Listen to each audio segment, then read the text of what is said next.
জুলুম অত্যাচার কাকে বলে এবং তার ভয়াবহ পরিণতি কি, এই বিষয়টা সহজে বুঝাবার জন্য আপনাদের সামনে সূরা নাহলের 90 নম্বর আয়াত তিলাওয়াত করেছি। আয়াতে আল্লাহ বলেন, ইন্নাল্লাহা ইয়া'মুরু বিল আদল। এর অর্থ হলো আল্লাহ তোমাদেরকে হুকুম দিতেছেন তোমরা ইনসাফ করো। আল্লাহ কিসের হুকুম দিছেন? ইনসাফ করো। এর বিপরীতটার নাম ওই জুলুম। এটা আমরা জীবন ভর মনে রাখি, ইনসাফের বিপরীতটার নাম ওই আল্লাহ পাক রব্বুল আলামিন সূরা নাহলের 90 নম্বর আয়াতের শুরুতেই বলেন, ইন্নাল্লাহা ইয়া'মুরু বিল আদল, তোমরা ইনসাফ করো, তোমরা জুলুম করো না। বুঝার ব্যাপার হইল ইনসাফ কারে কয়। আল্লাহ যে হুকুম দিলেন ইনসাফ করো, ইনসাফ কি? এই প্রশ্নের জবাবে এই আয়াতের ব্যাখ্যায় তাফসীরের কিতাবে উল্লেখ আছে, প্রাপকের প্রাপ্য পরিশোধ করার নাম ইনসাফ। বেশি কঠিন বাংলা কইলে হয়তো বলে না বুঝতে পারে, আমি আর সহজ করে কই। ফাওনাদারের ফাওনা দেওয়ার নাম ইনসাফ। বলেন তো ইনসাফ কিসের নাম? পাওনাদারের পাওনা দেওয়ার নাম ইনসাফ, না দেওয়ার নাম ওই জুলুম। পাওনাদারের পাওনা দেওয়ার নাম ইনসাফ, না দেওয়ার নাম জুলুম। এই হলো জুলুমের একেবারে সহজ পরিচয়। আল্লাহ বলেন পাওনাদারের পাওনা দিয়া দাও, এটা তোমাদের ইনসাফ হবে, আর না দিলেই জুলুম হবে। কিন্তু আমরা অনেকেই জানি না যে আমার পাওনাদার কে কে। অনেকে মনে মনে ভাবি যে আমার কাছে আমার কোনো পাওনাদার নাই। কিন্তু আয়াতের ব্যাখ্যায় তাফসীরের কিতাবে লেখা আছে, দুনিয়াতে এমন কোনো মানুষ নাই যার কোনো পাওনাদার নেই। প্রত্যেকটা মানুষের কাছে অসংখ্য অগণিত পাওনা আছে, অনেকের পাওনাদার অনেক। প্রতি মানুষের অনেক পাওনাদার। এক হাদিসে রাসূল করিম সাল্লাল্লাহু আলাইহি ওয়াসাল্লাম বলেন, লি জাসাদিকা আলাইকা হাক্কুন ওয়া লি আইনাইকা আলাইকা হাক্কুন। এর অর্থ হইল তোমার শরীরেরও পাওনা আছে তোমার কাছে, আমার কাছে আমার শরীরের পাওনা আছে। না দিলে আমি জুলুম করলাম আমার শরীরের উপর। বুঝুননি কথা? রাসূল বলেন তোমার শরীরের পাওনা আছে তোমার কাছে, না দিলে তুমি তোমার নিজের শরীরের উপর জুলুম করছো। তোমার চোখের পাওনা আছে তোমার কাছে, চোখের পাওনা যে দেয় না সে চোখের উপর, নিজের চোখের উপর জুলুম করলো। হাদিসের ব্যাখ্যায় উল্লেখ আছে শরীরের পাওনা কি। আমার কাছে আমার শরীরের পাওনা আছে। পাওনাটা কি? সেটা হলো যে পরিমাণ খাদ্য খাইলে, যেভাবে চললে স্বাস্থ্য ভালো থাকে, এই পরিমাণ খাইতে হবে, সেইভাবে চলতে হবে। এটা আমার শরীরের পাওনা। আমার চোখের পাওনা কি? যে পরিমাণ ঘুমাইলে স্বাস্থ্য ভালো থাকে সেই পরিমাণ ঘুমাইতে হবে। এটা আমার চোখের পাওনা আমার কাছে। বুঝে থাকলে বলেন রাসূলের হাদিসে কি বলছেন? আমার শরীরেরও পাওনা আছে আমার কাছে, আমার চোখেরও পাওনা আছে আমার কাছে। ঠিক তেমনি ভাবে, যেমন ভাবে নিজের শরীরের পাওনা আছে নিজের কাছে, নিজের চোখের পাওনা আছে নিজের কাছে, ঠিক তেমনি ভাবে নিজের আত্মার পাওনা আছে নিজের কাছে। আমার আত্মার পাওনা আছে আমার কাছে, আমার জানের পাওনা আছে আমার কাছে। কি পাওনা? গুনাহ না করা আমার জানের পাওনা। গুনাহ করলেই জানের উপর জুলুম হবে, গুনাহ করলেই জাহান্নামের শাস্তি ভোগ করতে হবে। আমি হাতের দ্বারা গুনাহ করলাম, পায়ের দ্বারা গুনাহ করলাম, মুখের দ্বারা গুনাহ করলাম, কানের দ্বারা গুনাহ করলাম, চোখের দ্বারা গুনাহ করলাম, শাস্তি হইব জানের উপরে। কাজেই হাত প্রত্যেকটা মানুষের আত্মা তার শরীরের অঙ্গ প্রত্যঙ্গরে সর্বদা সাবধান করে, সাবধান, গুনাহ করিস না, আমার উপরে জুলুম, আমার শাস্তি আমার ভোগ করতে হবে জাহান্নামে। তুই হাতের দ্বারা গুনাহ করবে, আমি জানের শাস্তি ভোগ করতে হবে জাহান্নামে গিয়া। তুই মুখের দ্বারা গুনাহ করবে, আমি জান জাহান্নামে গিয়া শাস্তি ভোগ করতে হবে। তুই কানের দ্বারা গুনাহ করবে, আমার জাহান্নামে গিয়া শাস্তি ভোগ করতে হবে। তুই চোখের দ্বারা গুনাহ করবে, আমি জান জাহান্নামে গিয়া শাস্তি ভোগ করতে হবে। কাজেই আমি কোনো গুনাহ করব না, এটা আমার কাছে আমার প্রাণের পাওনা। কার পাওনা? প্রাণের পাওনা। প্রাণের পাওনা হইল আমি কোনো গুনাহ যেন না করি। গুনাহ করলে কি হইব? আমার প্রাণের শাস্তি হবে জাহান্নামে। গেল আমার শরীরের পাওনা আছে আমার কাছে, আমার চোখের পাওনা আছে আমার কাছে, আমার প্রাণের পাওনা আছে আমার কাছে। আয়াতের ব্যাখ্যায় তাফসীরের কিতাবে লেখা আছে, তুমি যদি কোনো সন্তানের পিতা মাতা হইয়া থাকো, তাহলে তোমার সন্তানের পাওনা আছে তোমার কাছে, না দিলেই জুলুম হইব। প্রত্যেকটা মা বাবার কাছে তার সন্তানের পাওনা আছে, দিলে হবে ইনসাফ, না দিলেই হবে জুলুম। বলেন তো, সন্তানের পাওনা না দিলে কার পক্ষ থেকে কার উপর জুলুম? মা বাবার পক্ষ থেকে সন্তানের উপর। আর যদি তুমি কোনো পিতামাতার সন্তান হইয়া থাকো, তাহলে তোমার পিতামাতার পাওনা আছে তোমার কাছে, দিলেই হবে ইনসাফ, না দিলেই হবে জুলুম। তুমি যদি কোনো মহিলার স্বামী হইয়া থাকো, তাহলে তোমার স্ত্রীর পাওনা আছে তোমার কাছে, দিলে ইনসাফ, না দিলেই জুলুম। তুমি যদি কোনো পুরুষের স্ত্রী হইয়া থাকো, তাহলে তোমার স্বামীর পাওনা আছে তোমার কাছে, দিলেই ইনসাফ হবে, না দিলেই জুলুম হবে।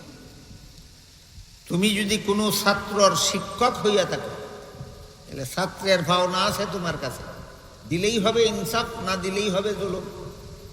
তুমি যদি কোনো শিক্ষকের ছাত্র হইয়া থাকো, তাহলে তোমার শিক্ষকের পাওনা আছে তোমার কাছে, দিলেই ইনসাফ হবে, না দিলেই জুলুম হবে। তুমি যদি পরিবারের কর্তা হইয়া থাকো, পরিবারের সদস্যদের পাওনা আছে তোমার কাছে, দিলেই ইনসাফ হবে, না দিলেই জুলুম হবে। তুমি যদি সমাজের নেতা হইয়া থাকো, সমাজের সর্বলোকের পাওনা আছে তোমার কাছে, দিলেই ইনসাফ হবে, না দিলেই জুলুম হবে। তুমি যদি সরকার হইয়া থাকো, জনগণের পাওনা আছে তোমার কাছে, দিলেই ইনসাফ, না দিলেই জুলুম। তুমি যদি জনগণের একজন হইয়া থাকো, সরকারের পাওনা আছে তোমার কাছে, দিলেই ইনসাফ হবে, না দিলেই জুলুম। আমি কি বুঝাইতে পারলাম আপনাদেরকে?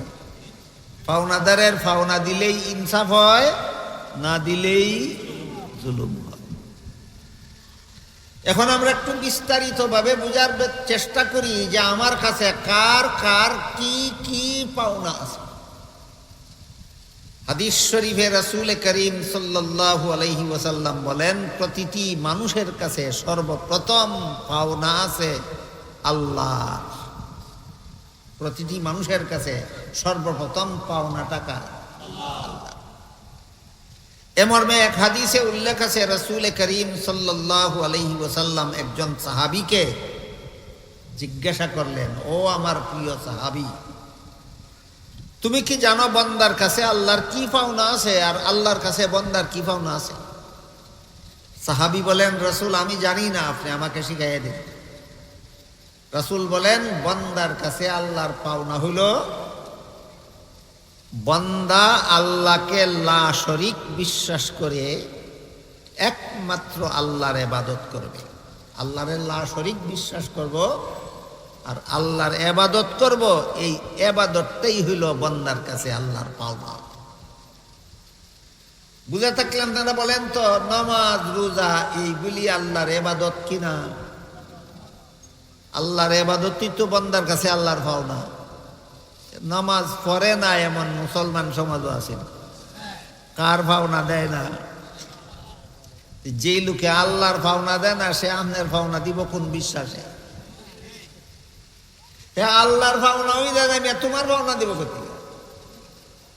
এই কারণে প্রত্যেক প্রত্যেকটা মানুষের বুঝতে হবে যে আমার কাছে সর্বপ্রথম পাওনা আছে আল্লাহ। আর রাসূল বলেন আমার আল্লাহর একমাত্র আল্লাহর ইবাদত করব, আমি আল্লাহকে লা শরীক বিশ্বাস করব আর তার ইবাদত করব। এই ইবাদতটাই আমার কাছে আল্লাহর পাওনা।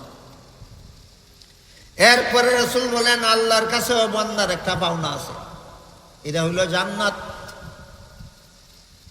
বান্দার কাছে আল্লাহর পাওনা হইল ইবাদত, আর আল্লাহর কাছে বান্দার পাওনা হইল জান্নাত। তারপরে রাসূল বলেন যেই বান্দা আল্লাহর পাওনা দিয়া দিব, আল্লাহ তার পাওনা দিয়া দিব। অর্থাৎ যে ব্যক্তি ঠিক মতে আল্লাহর ইবাদত করব, আল্লাহ তাকে জান্নাত দান করে দেবে। এমন হাদিস একটা কাহিনী আছে বড় চমৎকার। কাহিনীটা হলো একজন মহিলা একটা কুলের শিশু কুলে নিয়ে রাসূলের দরবারে গেল, গিয়া বলল, গো আল্লাহর রাসূল, আমি একটা কথা জানার জন্য আসছি। কি কথা? মহিলা রাসূলরে প্রশ্ন করে যে আল্লাহ একটা মহিলা তার কুলের শিশুকে যে পরিমাণ দয়া মায়া করে, আল্লাহ তার বান্দাকে এই পরিমাণ দয়া মায়া করে কিনা, এইটা বুঝবার লাগিয়েছি।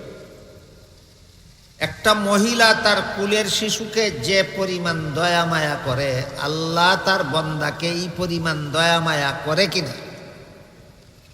রাসূল করিম সাল্লাল্লাহু আলাইহি ওয়াসাল্লাম জবাবে বলেন, একটা মহিলা তার কুলের শিশুকে যে পরিমাণ দয়া মায়া করে, আল্লাহ তার বান্দাকে তার চেয়ে বহু গুণ বেশি দয়া মায়া করে। বলেন মা সন্তানরে বেশি মায়া করে না আল্লাহ বান্দারে বেশি মায়া করে?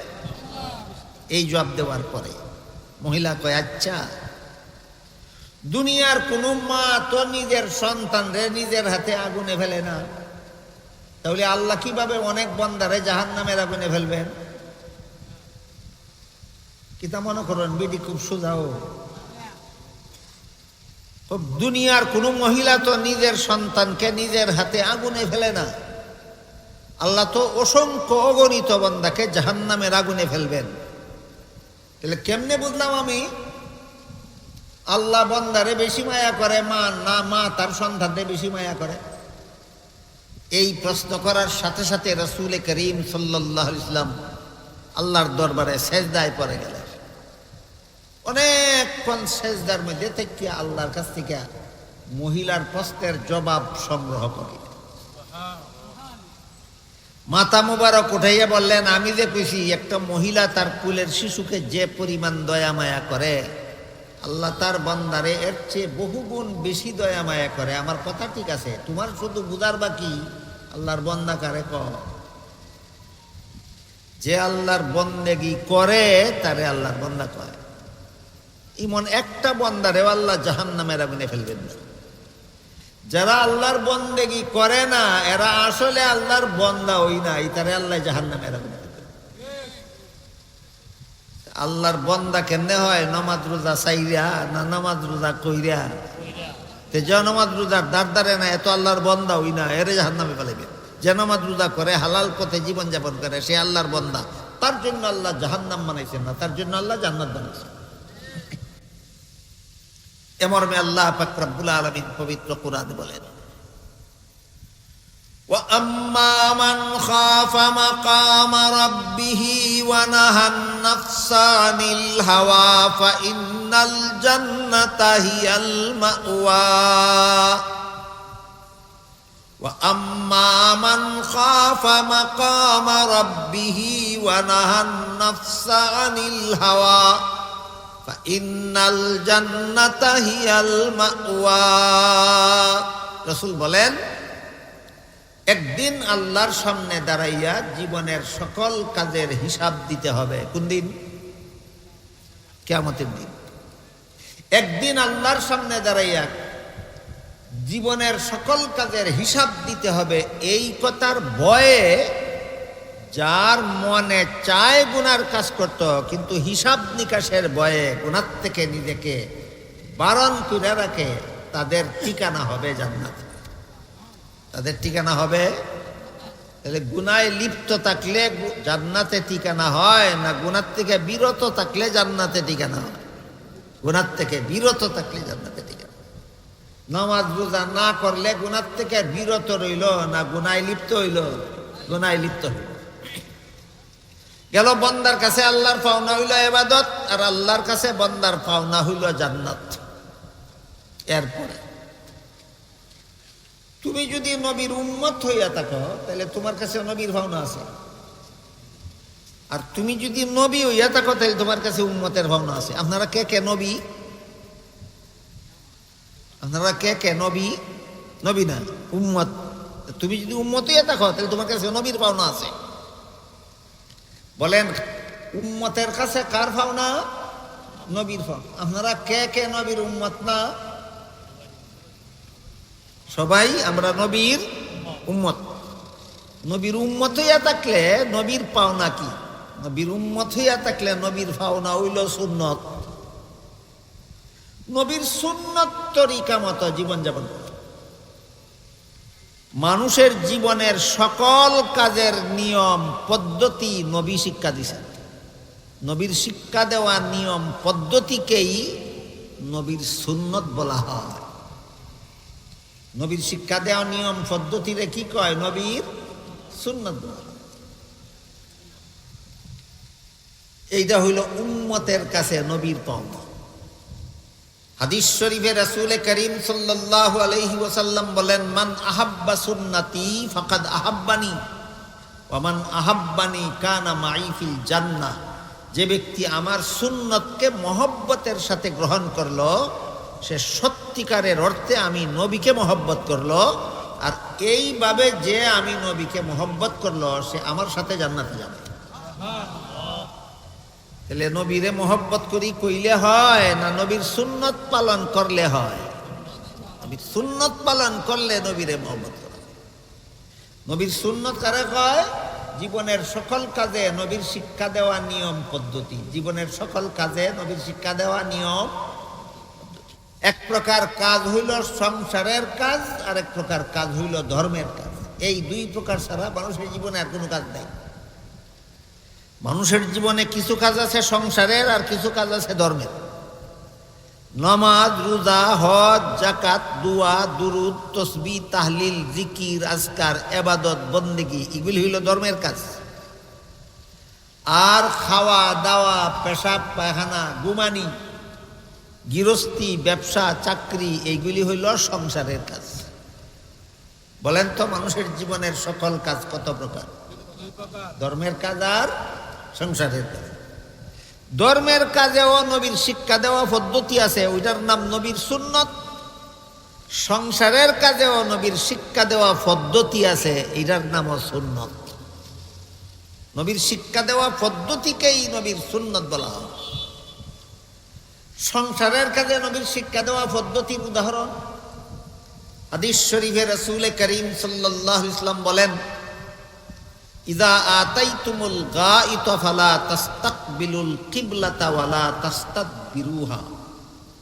আমার উম্মত মুসলমানেরা, তোমরা যখন পেশাব পায়খানা করতে যাও, ধর্মের কাজ না সংসারের কাজ? পেশাব পায়খানা সংসারের কাজ। রাসূল বলেন, আমার উম্মত তোমরা যখন পেশাব পায়খানা করতে যাও, কিবলা সামনে নিয়া অথবা কিবলারে পিছন দিয়া পেশাব পায়খানা করো না। কিবলা ডাইনে রেখা অথবা কিবলারে বাইরে রেখে পেশাব পায়খানা। এখন যদি বাংলাদেশের কেউ পশ্চিম দিকে পিছন দিয়া অথবা পশ্চিম দিকে সম্মুখ দিয়া যদি পেশাব পায়খানা করে, এ সংসারের কাজ নবীর সুন্নত মতে করে না মন গড়া মতে করে? এ যদি কয় আমি নবীর মোহব্বতে জানতে লাগব, মোহব্বত কোন গুড়ার ডিমের নাম রে? যদি নবী বলেন আমার সুন্নত মানুষ যদি তে আমারে মোহব্বত করলে, আর সুন্নত যদি মানুষ না তে তোর অন্তর আমার মোহব্বত। সংসারের কাজে নবীর তরিকা আসেনি? তরিকা মানে শিক্ষা দেওয়া পদ্ধতি, এটাকে নবীর সুন্নত বলা হয়। ঠিক তেমনি ভাবে খাওয়া দাওয়া করা সংসারের কাজ। হাদিস শরীফে রাসূল করিম সাল্লাল্লাহু আলাইহি ওয়াসাল্লাম বলেন, কেউ যদি বাম হাতে খাওয়া দাওয়া করে তাহলে তার সাথে শয়তানে খায়। আপনারা নবী কি মিথ্যা বলেন? কেউ যদি সামান্য সন্দেহ করে এই কথাটা মনে হয় নবী মিথ্যা বলতে পারেন, ঈমান থাকবো নি? কাজেই ঈমান থাকবে না। নবী মিথ্যা বলেন এমন সন্দেহ করলেও ঈমান থাকবে না। নবী সত্য বলেছেন যা বলেছেন। নবী বলেন কেউ যদি বাম হাতে খাওয়া খানাপিনা করে তার সাথে শয়তানা খানাপিনা করে। তাহলে আমার খাওয়া দাওয়ার বেলায় নবীর তরিকা আসেনি? আছে। কোনাতে? ডাইন হাতে। বাম হাতে খাইলে নবীর তরিকা মতে খাইল না মন গড়া মতে খাইল? বাম হাতে চা খায় আর হয় আমি নবীরে মহব্বত করি। মহব্বত চিনি কোন গুড়ার দিবেন না। বাম হাতে চা খাওয়ার নাম নবীর মহব্বত। নবীর তরিকার খেলাফ বেটা, তুই সংসারের কাজ করস আর নবীরে মহব্বত করস। সরল মুসলমানদের দুঃখা দিবার আর কোন স্লোগান ফাস্তা খুঁজা। এই জন্য রাসূল বলেন মান আহাব্বা সুন্নতি ফাকাদ আহাব্বানি ওয়া মান আহাব্বানি কানা মাই ফিল জান্নাহ। আমার সুন্নতকে যারা মহব্বতের সাথে গ্রহণ করলো তারা আমি রাসূলকে সত্যিকার অর্থে মহব্বত করলো, এরা আমার সাথে জান্নাতে যাবে। এর বিপরীতে অন্য হাদিসে রাসূল বলেন মান রাগিবা আন সুন্নতি ফালাইসা মিন্নি। কেউ যদি আমার সুন্নতকে ভালোবাসে না সে আমার উম্মত না, সে জান্নাতে যাবে না। নবীর সুন্নতরে যে ভালোবাসে সে নবীরে ভালোবাসে, নবীর সাথে জান্নাতে যাবে। নবীর সুন্নতরে যে ভালোবাসে না সে নবীরে ভালোবাসে না, জান্নাতে যাবে না। সুতরাং আমি যদি নবীর উম্মত হইয়া থাকি তাহলে আমার কাছে নবীর পাওনা হইল সুন্নত। আমি নবীর সুন্নত মতো জীবনযাপন করব, নবীর তরিকা মতো সংসারের কাজ করব, নবীর তরিকা মতে ধর্মের কাজ করব। এখানে একটা গুরুত্বপূর্ণ কথা আছে যেটা আপনাদের সকলের জানা থাকা দরকার, মহামূল্যবান কথা। সেটা হইল কেউ যদি সংসারের কাজ নবীর তরিকা মতে করে, নবীর সুন্নত মতে করে, তাইলে তার সংসারের কাজেও ইবাদতের সওয়াব হয়। সংসারের কাজে কি হয়? ইবাদতের সওয়াব। এর উদাহরণ বলেন তো আপনারা, এতক্ষণ আমার কথা যারা শুনেছেন বুঝেছেন, বলেন তো সারা রাতের ঘুম যে ধর্মের কাজ না সংসারের কাজ? সংসারের কাজ। কিন্তু রাতের ঘুমের বেলায় নবীর তরিকা আছে, নবীর শিক্ষা দেওয়া পদ্ধতি আছে। নবী বলেন সাবধান, এশার নামাজ না ফিরা ঘুমাইও না। এশার নামাজ না ফিরা ঘুমাইও না। তাহলে এশার নামাজ পড়ার আগে আমি ঘুমাইব না, এটা আমার ঘুমের বেলায় নবীর তরিকা। আসেনি আমাদের সমাজে এমন মুসলমান যারা জীবনও কোনোদিন এশার নামাজ ফিরা ঘুমায় না? এ নবীরে কি পরিমাণ মহব্বত করে! এ নবীর তরিকা মতে ঘুমায় না মন গড়া মতে ঘুমায়? সে যদি কয় আমি নবীরে মহব্বত করি, মহব্বত কি বাস্তব না দুকা? দুকা। যার মধ্যে নবীর সুন্নত নাই, নবীর মহব্বতের দাবি তার দুকা ছাড়া আর কিছু না। গেল এশার নামাজ না পড়া ঘুমাইতে নাই, এটা নবীর তরিকা। এই প্রসঙ্গে হাদিস শরীফে রাসূল করিম সাল্লাল্লাহু আলাইহি ওয়াসাল্লাম বলেন কেউ যদি এশার নামাজ জামাতের সাথে পড়া ঘুমায়, নবীর তরিকা মতে ঘুমাইল, রাসূল বলেন অর্ধেক রাতের ঘুম তার ইবাদতে লেখা হয়ে যায়। আবার ফজরের সময় ঘুম থেকে জাগার পরে ফজরের নামাজটাও যদি জামাতের সাথে পড়ে, বাকি অর্ধেক রাতের ঘুমও তার ইবাদতে লেখা হয়ে যায়। ব্যাখ্যা করে রাসূল বলেন যে ব্যক্তি এশার নামাজ পড়া ঘুমাইল আবার ঘুম থেকে জাগার পরে ফজরের নামাজটাও জামাতের সাথে পড়ল, এই লোকটা এশার থেকে ফজর পর্যন্ত সারা রাত যত ঘুম ঘুমাইল সারা রাতের ঘুম তার ইবাদতে লেখা হয়ে গেল। দেখেন রাতের ঘুম সংসারের কাজ ছিল, নবীর তরিকা মতো ঘুমাইছে, নবীর তরিকা মতো জাগছে, এই জন্য সারা রাতের ঘুম তার ইবাদত হয়ে গেছে। এখান থেকে আমরা কি শিখলাম?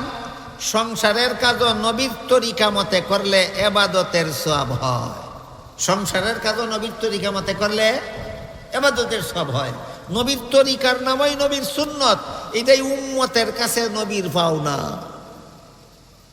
এবার বলেন তো, নবীর তরিকা মতো খায় না, নবীর তরিকা মতো ঘুমায় না, নবীর তরিকা মতো পেশাব পায়খানা করে না, নবীর তরিকা মতো সংসার চালায় না, নবীর তরিকা মতো ব্যবসা করে না, নবীর তরিকা মতো চাকরি করে না, এমন মুসলমান আসেনি সমাজে? এরা কার ভাওনা দেয় না? নবীর ভাওনা দেয় না। নবীর সাথে অবিচার।